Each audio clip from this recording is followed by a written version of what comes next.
Anxiety can feel overwhelming, but what if I told you that meditation can be a really powerful tool to help manage it?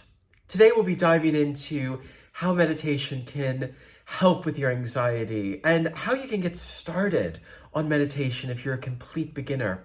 We'll talk about why meditation works for anxiety, going into the neuroscience and brain chemistry of it, and we'll talk also about practical tips to help you get started.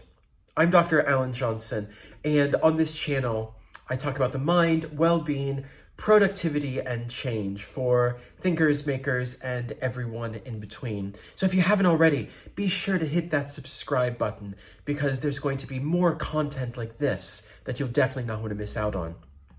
Anxiety affects millions of people worldwide. So finding accessible and effective ways to cope with anxiety is more important than ever. We probably know what that feeling of anxiety is like, but I want to talk a little bit about how it's defined by science.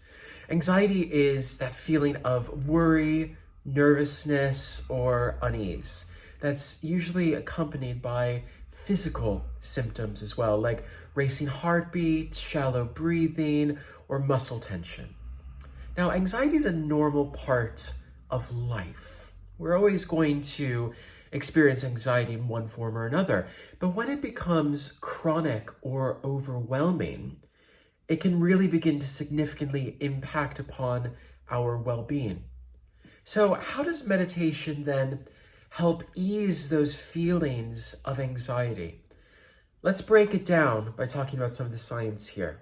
So what meditation has been shown to do is reduce anxiety by calming the nervous system and promoting relaxation throughout the body. And it does this by decreasing activity in a part of the brain called the amygdala that's responsible for that fight or flight response. So our ancient ancestors had a brain that kept them safe in very different environments than we live in now.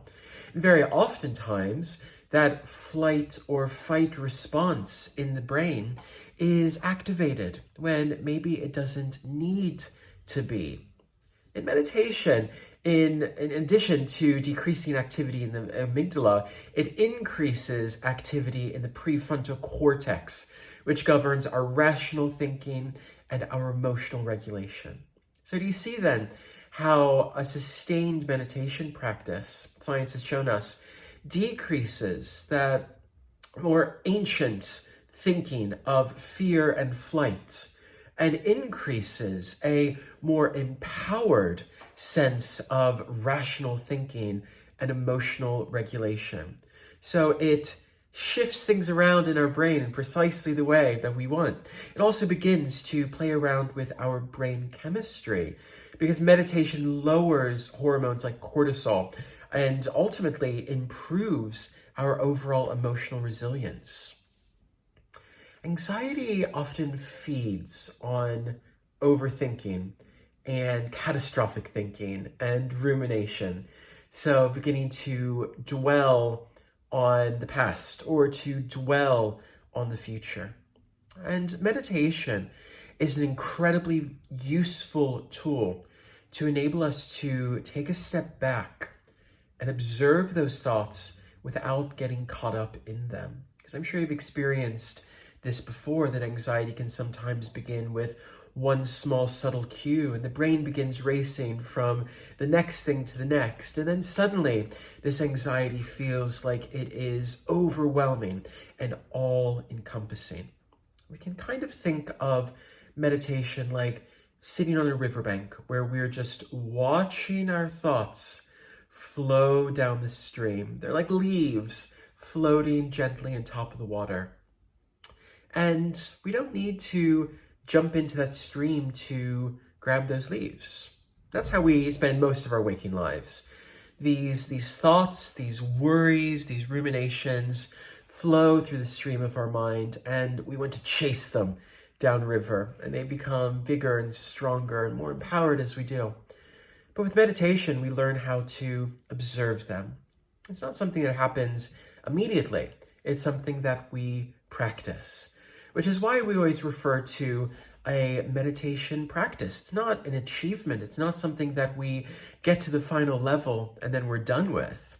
Meditation is something that we show up to again and again throughout our lives to see continued improved benefits over time.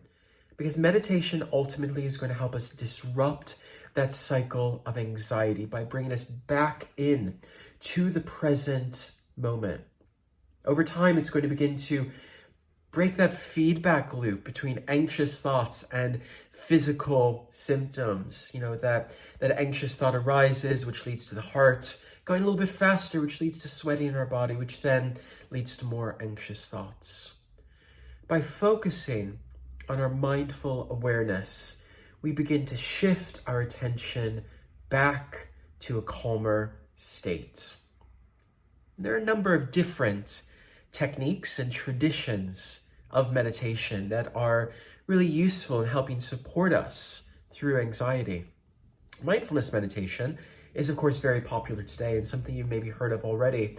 Mindfulness meditation focuses on the present moment and observing our thoughts, emotions, and sensations without judgment. So in mindfulness meditation, we just notice when the mind begins to wander, and we simply can acknowledge it. We can simply notice, that's my anxiety coming up again. But rather than over-identifying with that, mindfulness meditation invites us to just bring our awareness back to the present moment, not denying that that thought, emotion, or sensation is there, but not allowing it to steer us in that moment, not having to jump into the river to go after it. Another type of meditation is guided meditation, which is really good for beginners as well, because guided meditation provides step-by-step instructions and often has calming music with it as well, and a really nice, well-recorded, soothing voice. You can find this in apps like Headspace and Calm, which offer really fantastic guided sessions specifically for anxiety. And another way that we can practice meditation is even simpler and shorter than that. It's just practicing breathing exercises. So simple breathing techniques such as box breathing, where you breathe in for a count of 4, hold for a count of 4, out for a count of 4, hold for a count of 4, and just continue. Box breathing can really help us to regulate our nervous system, bring those levels of agitation and anxiety down. There's also the 4-7-8 method of breathing, which is really, really good for anxiety as well. You inhale for a count of 4, you hold for a count of 7, and then you exhale really slowly for a count of 8. And repeating that 4-7-8 rhythm a few times can really begin to welcome in a sense of change within your body. Starting small is key when it comes to meditation. Even 5 minutes a day can make a really big difference. And I'll put a link in the notes below to my online 30-day course, which takes you through the complete experience of starting as a beginner with meditation and building this practice up over time. Because meditation is not an instant cure. It's something that through our consistent practice brings really, really valuable changes over time. Scientific research has shown that it can make us feel calmer and more present and better able to handle those anxious moments that the modern world is definitely going to throw our way. Remember, meditation is a journey. So be patient with yourself, but it's also one of the most accessible tools that we have for managing anxiety. It's free, it's portable, and it meets you wherever you are. If you've ever tried meditation for anxiety, let us know in the comments below any tips, techniques, recordings that you found really, really useful. And if you found this video helpful, please like, share, and subscribe for more tips on meditation, mindfulness and mental well-being.